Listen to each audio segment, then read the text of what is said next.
pulled up here. The video should start soon.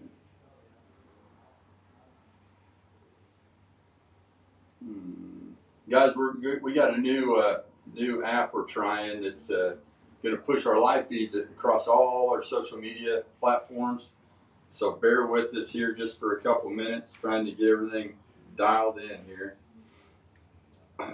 Yep, you're live. Live? I can't pull it up here. Facebook. I'm on.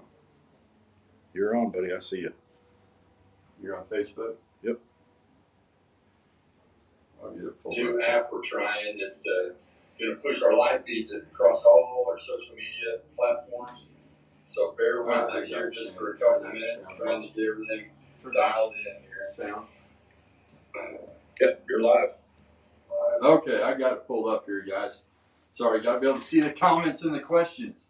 Man, I got Jeff Larch here. I got the champ right here of the Wally Marshall Classic Invitational Shootout at the Red River. And you crushed it, bro. We're proud of you. Thank you. Man, I'm just honored to be sitting here with the hot man. Oh, I mean, come on. I mean, dude, awesome. You're going to make me blush. You're going to make me blush. His partner, Jared Fout, couldn't make it today. I think I'm the only one that pronounces his last name correctly. Probably so. Probably so. He got butchered a lot this past week, but super proud of these guys. Jeff has been with us. Tilt your camera. There you go. That? Got it. Jeff's been with us on our pro staff for over 2 years now. Yeah. I think over 2 years. He was early on with us and has been a great advocate for the bass tank throughout his time with us, and we couldn't be happier for him and Jared both for pulling off this win at the Red River. I was there. I fished it, man. It wasn't easy. No, absolutely It not. wasn't easy. We're going to kind of let some people get on here. I can't see how many people are watching.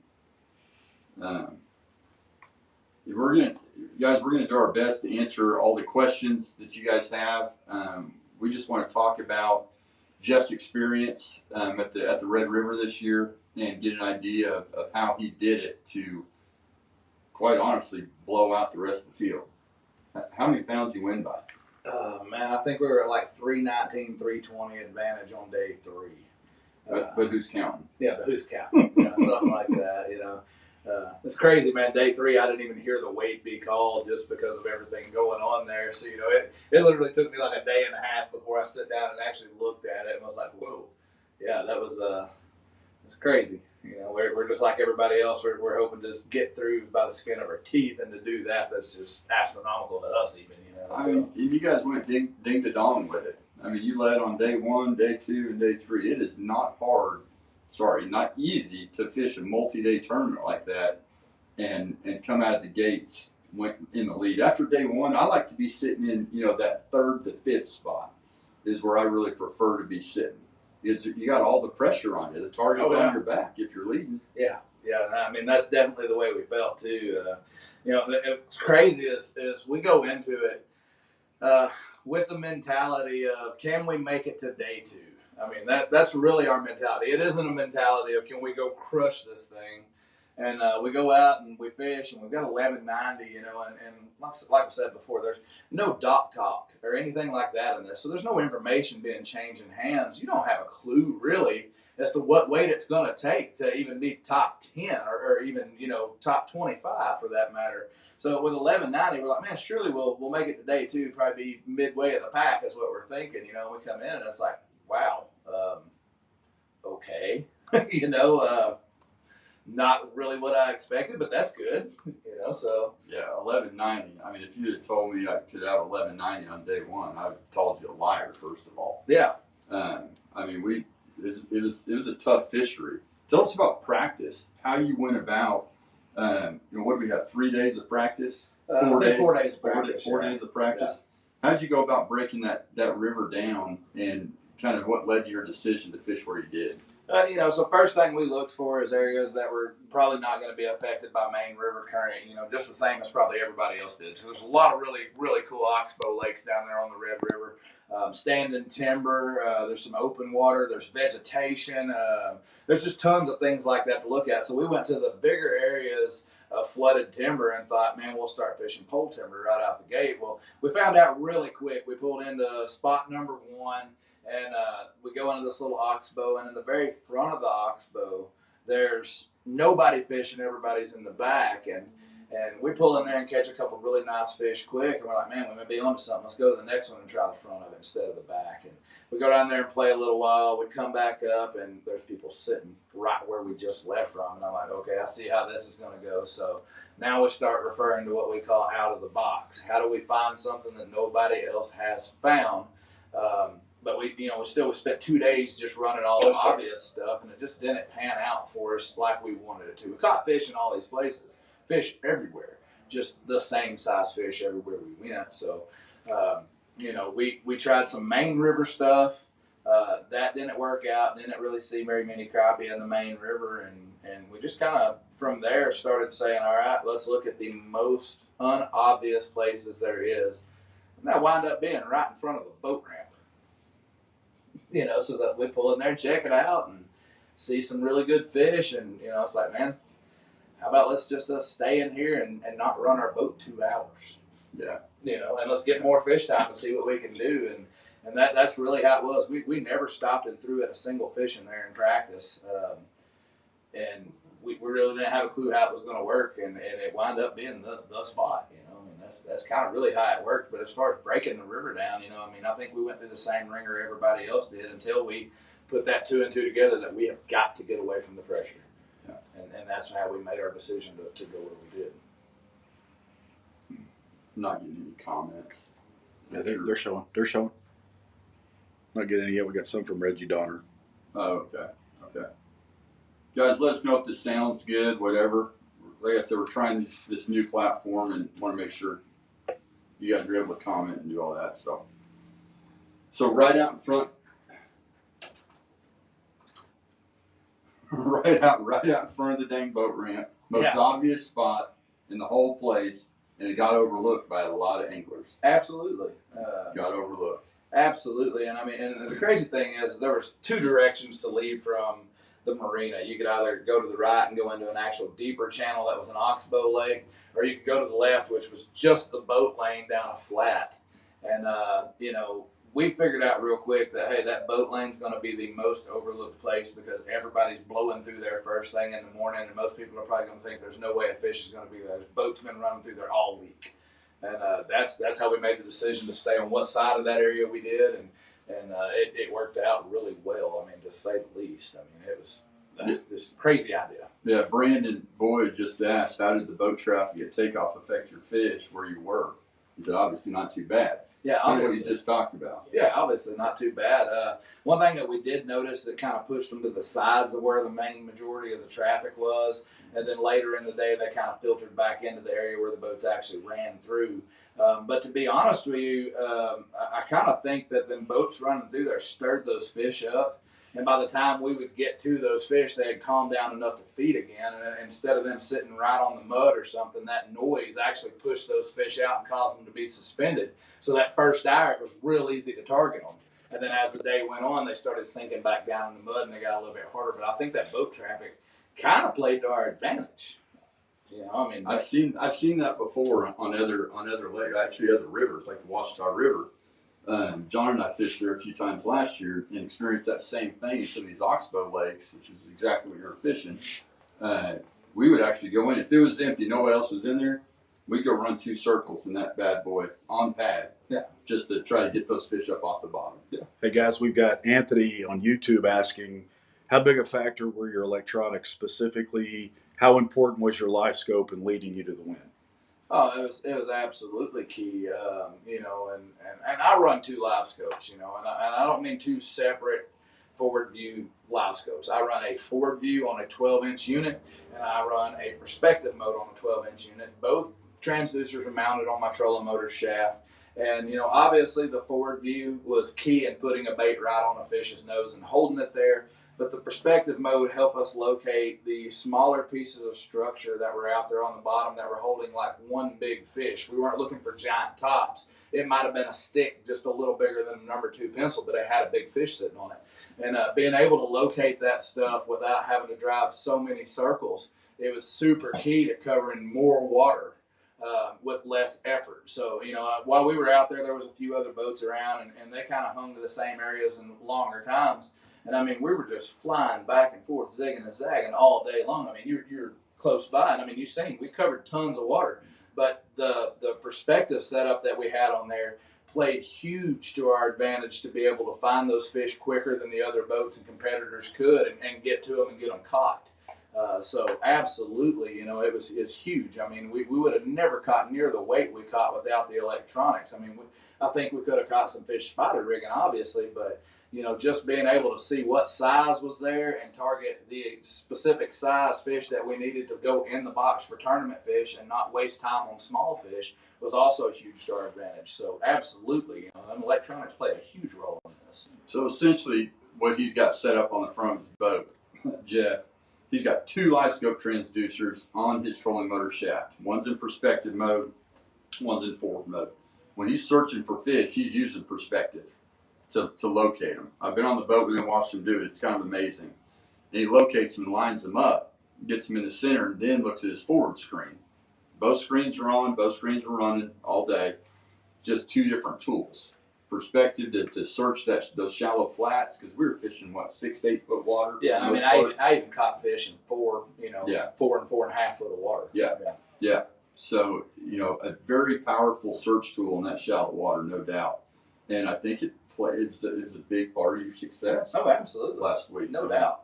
It was huge. So day 1, you guys were on them. 1190 is what you weigh. Day 1, you're winning by almost 2 pounds, I want to say at that point. No. Quarter. We were a quarter pound. About a quarter pound on Wesley and Justin. Wesley and Justin. So day 1, not a huge lead, so you're nervous. Yeah, and I mean, I'm thinking, man, is there even enough fish for day 2? But thank God in the river system, fish reload pretty well. But still, it's in the back of your mind. We caught a lot of fish, and then we hooked a lot of fish that were just a couple 100 short of culling our 7th fish. And now you got that in your mind of, I threw those fish back and caught them. I'm not going to be able to catch those tomorrow. And you're thinking there's no way we can replicate it. So, day 2, here we go. We're right there around that 11.25 pound, day 2.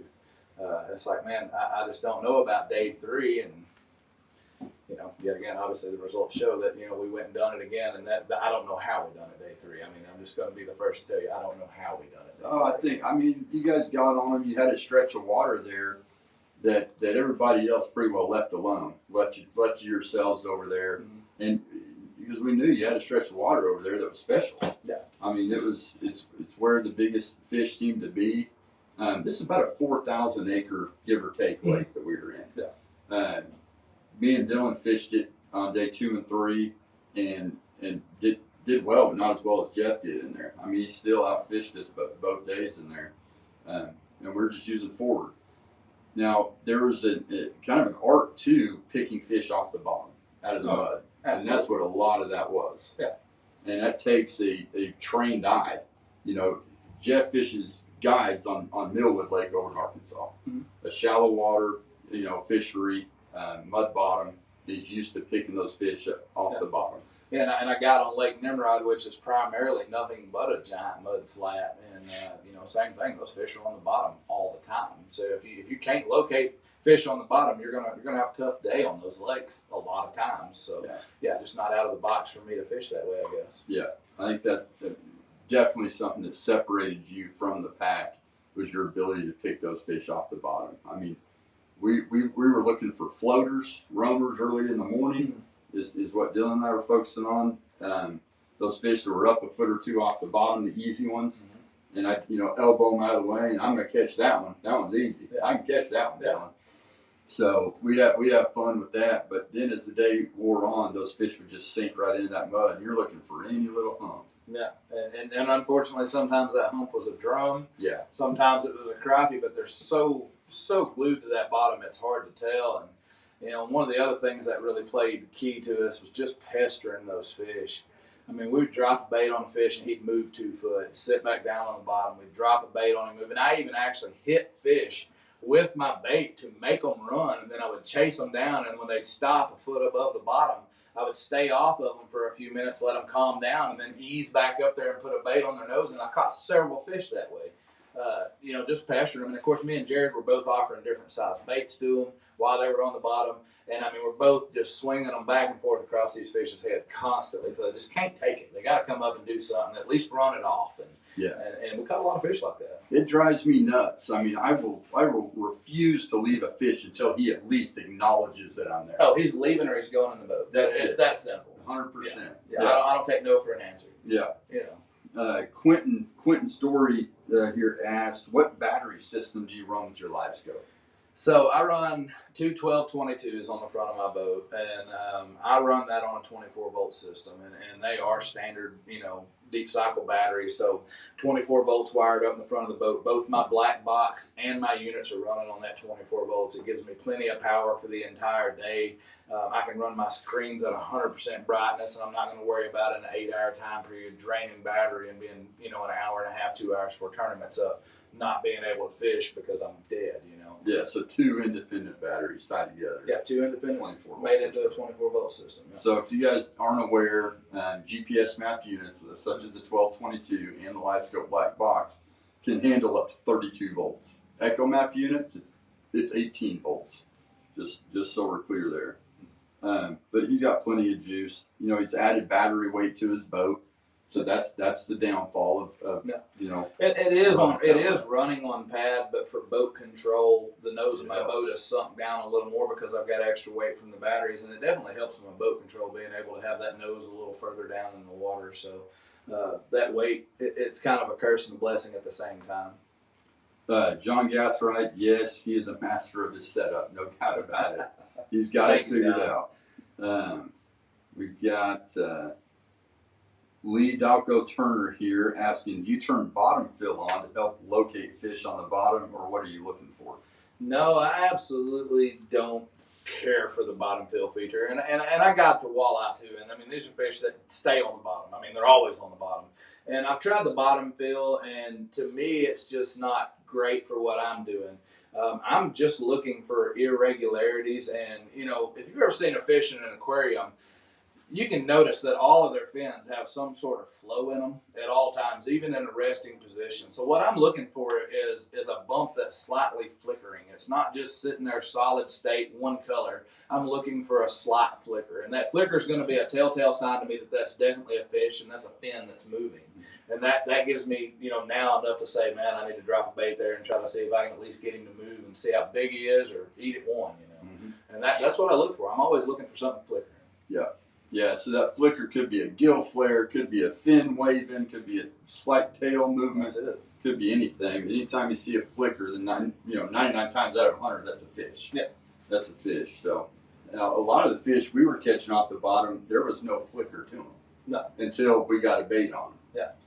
So with my perspective, I was able to see fish laying in the mud too. That's another thing is depending on how shallow a water you are and your settings and how you run them, you're able to see those fish that are sitting on the bottom, and then you can go with your forward view and kind of pick that spot apart. And it's really just taking your time is how you locate fish on the bottom. It's not something you're going to do running wide open all the time. Once you get to where that fish is, you're going to turn that trolling motor back and forth 20 times at least before you can even, really detect that's the highest spot I'm seeing, and that's where I need to try to put my bait. It's just not easy to find fish on the bottom. It can be done, but it's time on water that helps you locate those fish on the bottom. Absolutely. And bottom fish are tough to size up, right? Oh, absolutely. Super tough to size up. We ended up dropping on every hump we saw. Yeah. It was a numbers game. Yeah, and some of those humps look like they may have been a 3-inch fish, and that may have been the fin on the back of a big one. And same thing, you may have seen something that looked huge, and it was actually just a stick laying on the bottom with a dink sitting on top of it. So, you don't know about that until you just throw in there and go with it, and if it's a big fish, all the better. But you're going to drop on a lot of fish on the bottom that are not crappie, not sizable crappie. You just got to kind of sip your way through the riffraff. That's basically what you got to do. Man, how many Gasper did you catch? Oh man, several. Oh, too many. Yeah, way too many. Super fun to catch. Drum. Yeah. Down in Louisiana, they call them Gasper Goo. That's what Wesley Miller. First thing Wesley Miller told me, big Sasquatch. I stayed at his house. I said, man, I'm catching a lot of drum. He goes, what's a drum? So that's a Gasper goo. We call them purple crappie. Purple crappie. Purple crappie. You know? They live with crappie. Mm-hmm. They set up like crappie. They look like crappie on live scope. They thump a jig like crappie. The only thing they don't do is fight like a crappie. No, they roll like a catfish. You know, and man, there's many times that I've had clients in the boat that I'm like, man, this is a 3-pound crappie. This is a 3-pounder. Here's your shot, and they throw in there on it, and it's a 3-pound drum sitting in a piece of brush or on a piece of pole timber, just like a crappie, because they have the same mannerisms, you know, and it's they aggravate me to no extent sometimes. Man, a lot of frustrating moments this past week coaching drum. Oh yeah, absolutely. And of course, you know, being a river system, there's just a ton of riffraff in there anyway. We've seen spoonbill, we've seen silver carp, we've seen big head carp, which are just the giant version of a silver carp.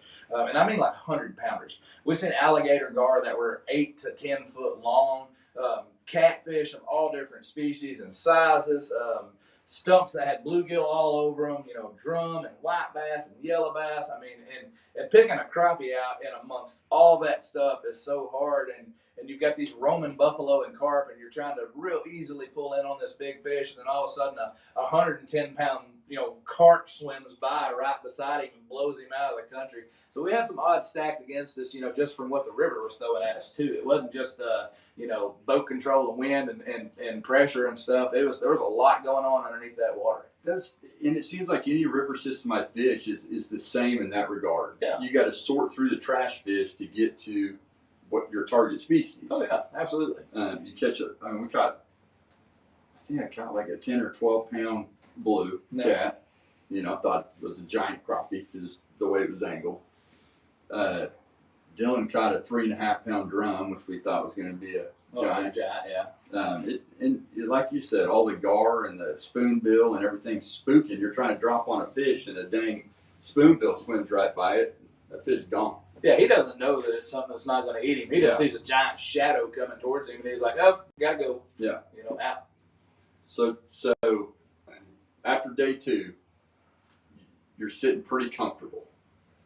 That's what everybody would like to think, but no, I was as nervous as a long-tailed cat. Of course you were. Chairs. Of course you were. Yeah, But everybody else is like, "Yeah, he's got this." I didn't feel that way. Yeah, I know you did. I talked to you, and I kept telling you, "Dude, you got it. Just go do it one more time. You got it." So day 3 takeoff, there's 25 boats out there floating. The top 25, it cuts down every day. Starts with 100, goes to 50 on day 2, then 25. It's a blast off takeoff. So everyone starts at the same spot. You can't trailer it out of the ramps. And Jeff's first one out of the gates. So if you're in first place, you're the first boat to take off. Yeah. Now on day 1, okay, let's revert back a little bit here. Because I thought this was the best move you made all week. Yeah. Day 1, you were boat number 60. Boat number 60. Middle of the pack. 60th boat takeoff. Middle of the pack. He knew where he was fishing, but he didn't want everybody else to know where he was fishing. So what'd you do? So they call my number and they make you come by the dock. So I come by the dock, I idle out towards the front of the pack, and then I cut to the right and actually circle around all the boats that are sitting there waiting on their numbers to be called and pull in behind them. And sit still to make it look like, hey, I'm going to let everybody run that's got these bigger motors so I'm not getting swamped out. Just kind of make it look like a safety move. And I let everybody get gone before I actually started fishing. And, you know, it kind of worked. I mean, it really did. Everybody's just looking at me like I'm crazy. What's this guy doing? You know, I'm kind of trying to make it look like I got boat trouble, whatever I'm doing, you know. But, I mean, that's definitely what we done was try to pull a ruse. We definitely got caught by a couple people day 1. And they seen us and kind of joined the party there, you know. Day 2 really wasn't much worse with the amount of people. I mean, it was about the same. And then by day 3, you know, we had some company. I mean, that happened. And I can say one thing about all the guys in the tournament that were out there and just the crappie world in general. The amount of respect amongst anglers is just second to none, you know. I mean, these guys really gave each other room, me included. And, you know, it's just super awesome. You know, I mean, even on a lake on a weekend, people don't give you that kind of respect. And, you know, and these guys are fishing for $100,000.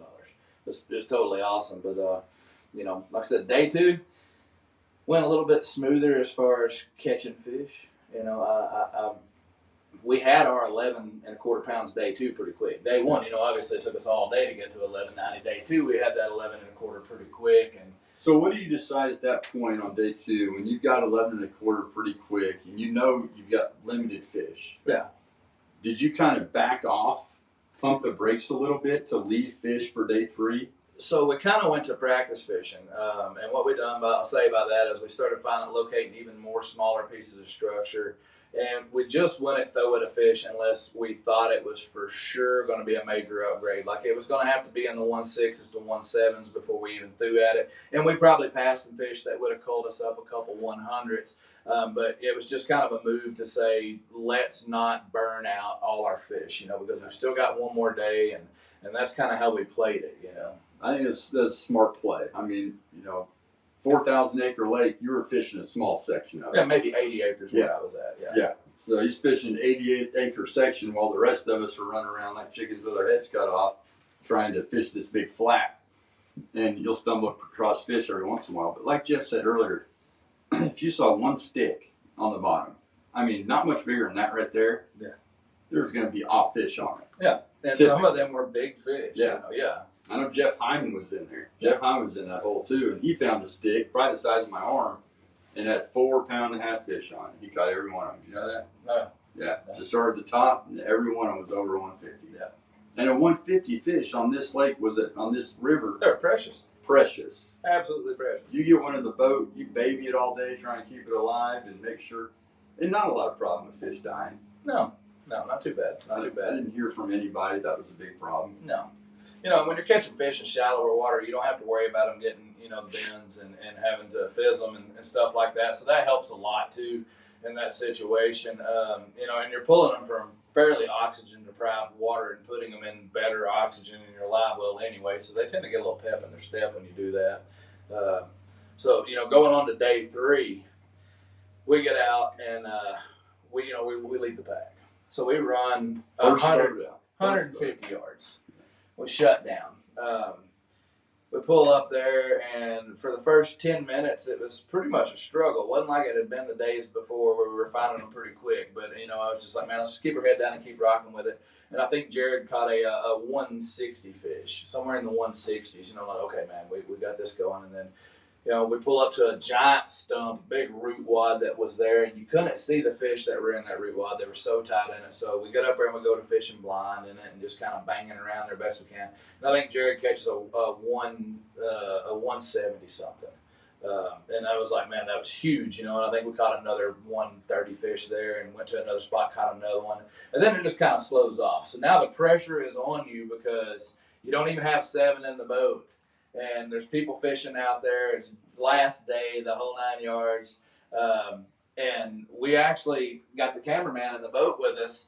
And we make another pass to the same area we just fished because I refuse to give up on it. It's been too good to us. And we make another pass, and I throw on a fish, catch him. He was probably at 140 fish, somewhere in there. Jared's got him, he's dealing with him, and as I swung him in the boat, I grabbed my line, it popped off, and the eye of my jig head went into my finger. I've never had an eye go in there, but this thing gets lodged, and I mean like to the lead. And I have to yank this thing out. I'm bleeding like a stuck hog. It's all over the boat, all over me, and Jared's back there trying to manage the fish. I'm like, hey, give me a first aid kit. Then I turn around and look at my live scope, and I'm like, dude, there's 2 monsters sitting right here in front of me. So I'm bleeding like a stuck hog, and I chunk in there, and it's like, wham, there's the first one, bam, there's the second one. So we've now got all of our 7 fish in there, and we're trying to cull. And we've got a really good start here because, we're at 10.5 pounds now. And at this point, you want to relax because you feel like that's enough, but you can't. You just can't do it. And I kept the mentality all day that we're fishing like we need 14 pounds, And I think it was actually like 2.5 hours after that before we culled another fish by a couple 100s. Wow. And then I think we went another 45 minutes or so and pulled into an area that everybody was in at the start of the day. Mm-hmm. And they had left and nobody had been there in about an hour and a half. And I pulled down there and pulled up in 4 foot of water, 1 stake, and dropped in there. And I caught a 176 fish, and that put us at our 11.5 pound target weight of where we were, really feeling like we were going to do great. And, I remember taking that fish and turning and looking at Jared and saying, man, this is a $100,000 crappie, that was just awesome. That was just and words can't describe how you feel in that moment. Yeah, incredible moment. You catch a 176 on the last day of the tournament. You've got a lead already. That was a $100,000 fish. Yeah. And I mean, still you're sweating bullets. You're like, check them fish, make sure they're not dead. Check them fish, make sure they're doing okay all day long. It's just wild. Interrupted. I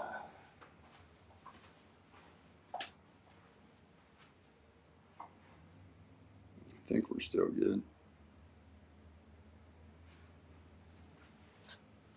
Is this thing still working?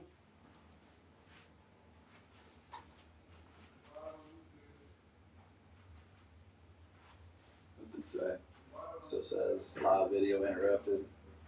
It says interrupted on my phone. You're still live on YouTube. Well, sorry guys, we're having some technical difficulties. We're trying to iron them out. There we go. Yeah, you're there. Right. You're back. There's a Facebook issue. All right. Imagine that.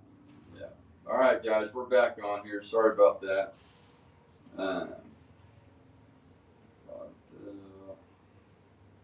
think your dad's watching. Oh yeah. Hey Dad. David. yeah. And give that man a big shout out. You know, he put me on the water every chance he could get. You know, my grandpa, my uncles, everything else. You know, and I wouldn't know nothing about crappie fishing. The man obsesses over everything. He decides to take a liking to, and read every book he could possibly read and everything else to the guys. You know, he's a huge part of my success as a crappie fisherman, a guide, and just, you know, how I am in general, I guess. I mean, so thank you, Dad, for everything you've done for me. That's awesome, dude. I feel the same way about my old man. He got me started fishing with the time I could walk. So yeah, owe him everything. So day 3, you guys got 10.5 in the boat. You catch a 176, the $100,000 fish, and you finally smiled. Yes. Did you exhale, take a deep breath? I believe I've done some, like, you know, fist pumping gestures and, you know, a little grunting and groaning and woohoo and you know, I don't know.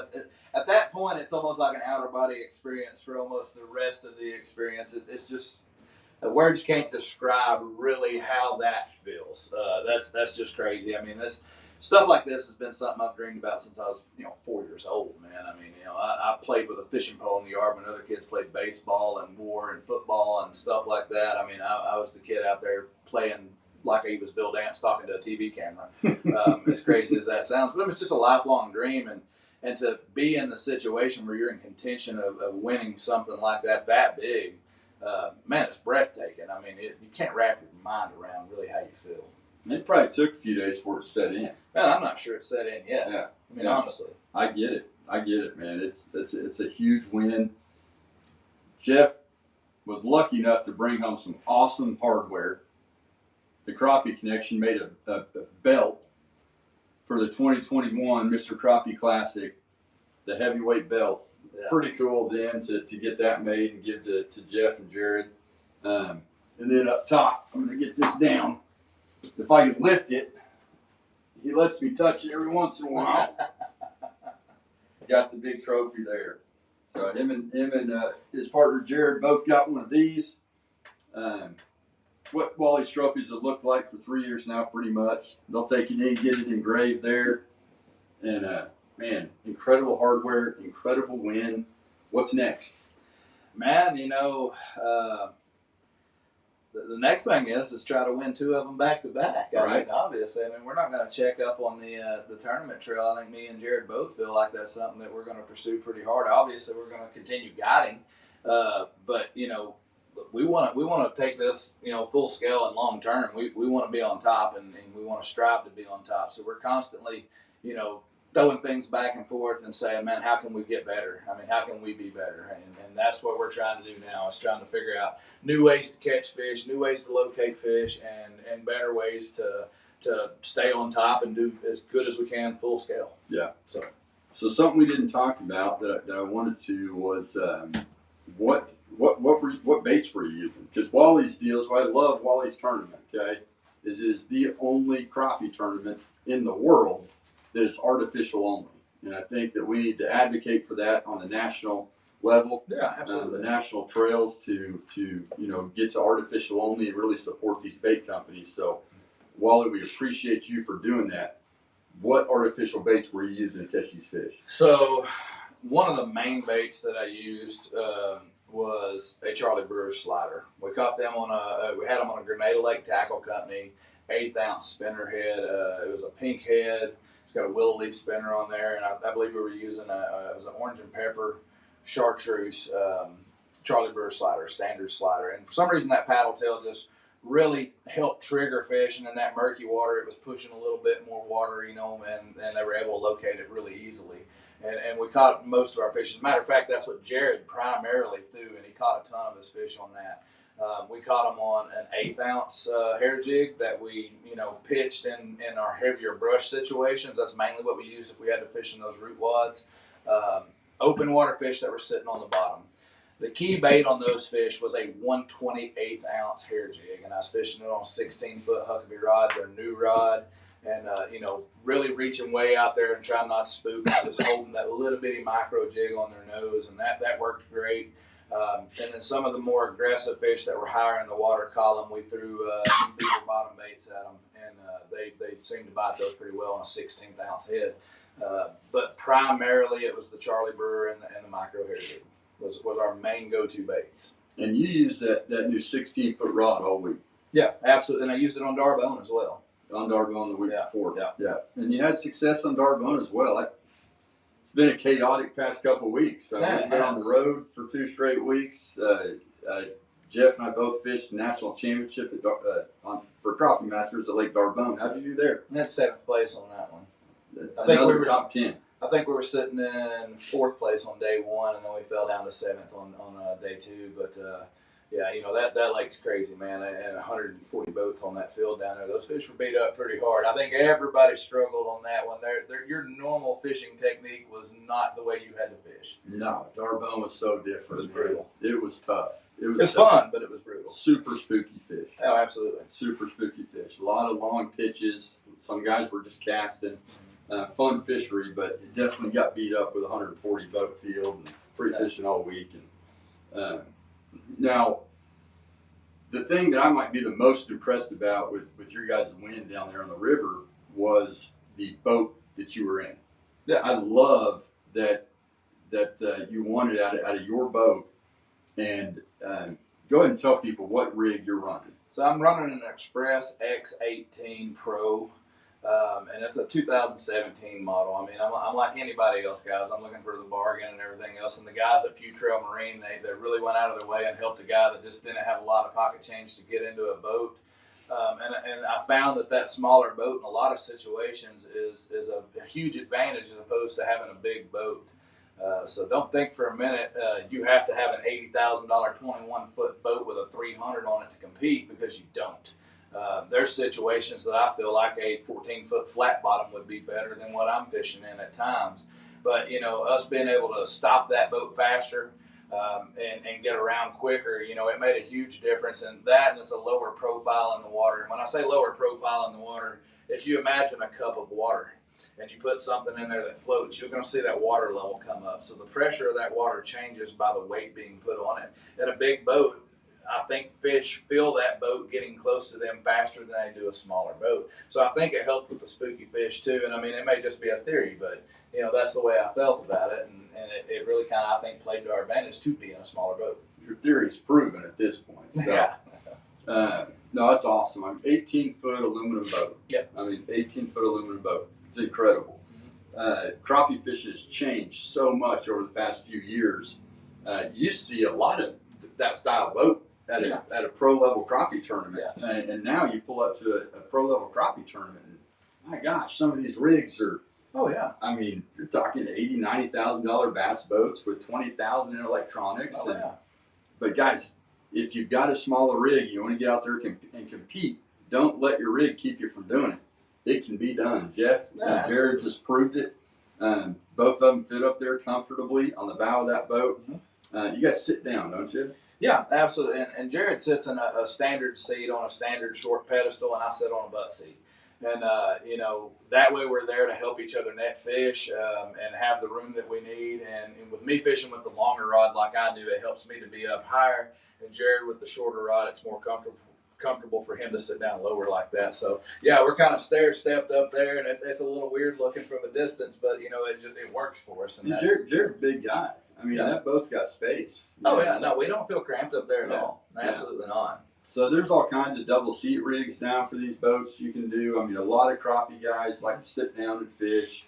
Me and Dylan still stand up. Kudos to y'all for that, because I'm too fat and lazy for that. Oh, only because we know once we start sitting down, we're never getting up again. There you go, yeah. John and I talked about it all year last year. Like, man, those seats sure look comfy. They Sure are. look comfy. No, I'm sure we'll convert to it at some point, but because it's a long day staying on that trolling motor. Yeah. So absolutely. Hey guys, on YouTube, Nick Parton says congratulations on your big win. Man, thank you, Nick. Man, thank you. yeah, appreciate it, Nick. Taking credit. There you go. I mean, these guys. I mean, done great. I mean, you really did. I mean, you what was your day one? We were in 26th after day 26 day one, and then you bump up, Yeah. and then you pretty well hold day 3 there. Yeah, we moved to 11th and then 7th. 11th and 7th. So Yeah. you bump up and you get into the top 10. I mean, dude, that's so hard to do in a crappie tournament, and people don't understand. I mean, we're in a crappie tournament, and you're fishing for 100s. You're not fishing for pounds. Yeah. Obviously, if you can get those pounds, it's always better. But a lot of these tournaments are decided by just a few 100s. I mean, national championship at Darbone, I think we were 0.95 out of first place and 7th place. That'll give you an idea. I mean, less than a pound between first and 7th. So for you to be able to climb that ladder against the competitors that we had there, I mean, that speaks loads for you and Dylan. I mean, that's awesome. I appreciate it. Coming from the champ, that means a lot. It was good. Our goal in every multi-day tournament we fish is to increase weight every day. Yeah. And we feel like if we can increase weight every day, we're just going to move up. There's no moving down. So, especially at the river, I would say 80% of the boats went down in weight every day. Yeah. Yeah. It was a tough fishery to stay on that quality of fish that weren't already beat up from practice in the previous tournament days. So.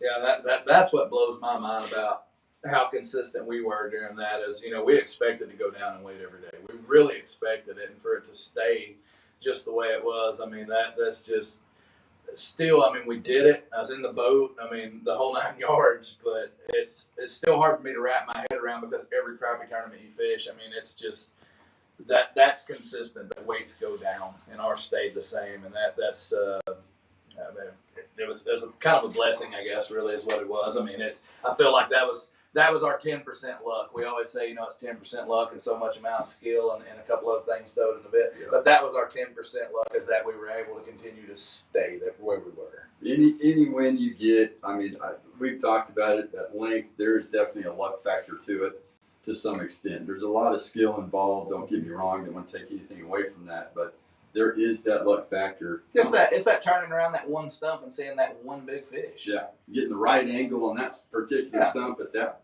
perfect time, and that fish bites. Yeah, you get a bait on it properly and it bites. And I'm telling you, what I noticed here was bait presentation was everything. Absolutely. They didn't want it moving. So what do you think the water clarity was like there? I mean, as far as what do you think you physically could have seen a bait in the water when you were holding it beside the boat? 3 inches, 6 inches, 3 to 6 inches. So from what I understand about crappie, this crappie's eyesight's really no better than ours. They don't really have the ability to cut through murky water and see a long distance. So I mean, you got to figure that if that fish was active, extremely active, 6 inches, he could see it to come get it. All right, and if he was not in a great mood and you had to really talk him into it, I mean, we literally had to touch them on the nose with a jig to make them open their mouth. Yeah. So, it was absolutely key to get it right there where it needed to be, or you just wasn't going to get bit. Yeah. Yeah. Like we talked about earlier, he and I are the same in the regard that we're not leaving that fish until we wake it up. Yeah. That fish is either running off or it's going to end up on our hook. Yeah, so fish will react to your bait no matter what. I don't care if he's not going to eat it or he is going to eat it. Either way, fish will react to it. So if you drop in on a fish on, say, a piece of pole timber and you're dropping all around him and he hasn't moved. The fish hasn't seen your bait. Try the other side of it, move it around, whatever you do. But he's either going to go to the other side of the stump to get away from where you're trying to fish for him. He's going to go to the mud to get away from it. He's going to turn and hit it, or he's just going to bolt. But either way, you're going to get a reaction as soon as that fish sees that bait. There is no, he just absolutely don't care. He's going to do something, even if it's just sink down 2 inches. Yeah. He's going to let you know he's seen that bait, and don't give up until he does that. Absolutely. Stay with them. Stay after them. Keep getting them. I mean, guys, we're gonna wrap this portion up here. What we are going to do next, we're actually going to go out to Jeff's boat. We've got it here at the shop. We're going to film out there. It won't be live, but we're going to film this and show you his setup, and then we'll post it here in the next day or two. Shannon will get it edited up, and we'll get that posted so you can see exactly how his boat is set up when we're talking about how these electronics are, how he's running a perspective and a forward mode, both on the trolling motor shaft. There's one other thing that we need to touch on real quick leading into that you'll see as well. This is something that Jeff came up with months back, that several years back, several guys are emulating now.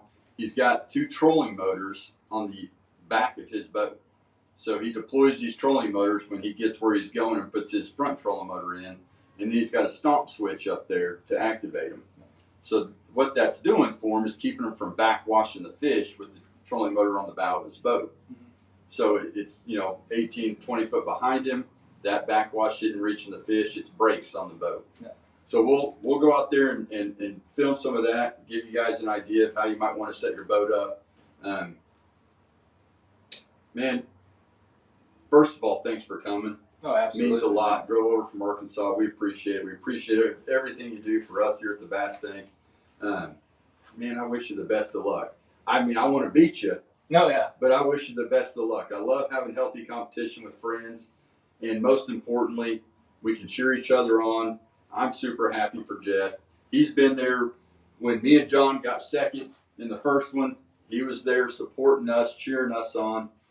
So I hope we can keep doing that. And I hope we can all keep doing that for each other in the industry. Yeah, absolutely, man. If we can't support each other, then it's a problem. Yeah, man. I mean, hey, I say get together, have a beer when you're done, and maybe grab a bite to eat, sit around and tell some fishing stories or whatever. But, man, I mean, we're all in this for the same reason, because we love the sport, and let's grow the sport. Let's not get any animosity started. Let's just rock and roll and take it to the top, man. That's right. Man, I appreciate you, Jeff. Next time we'll get Jared over here, too.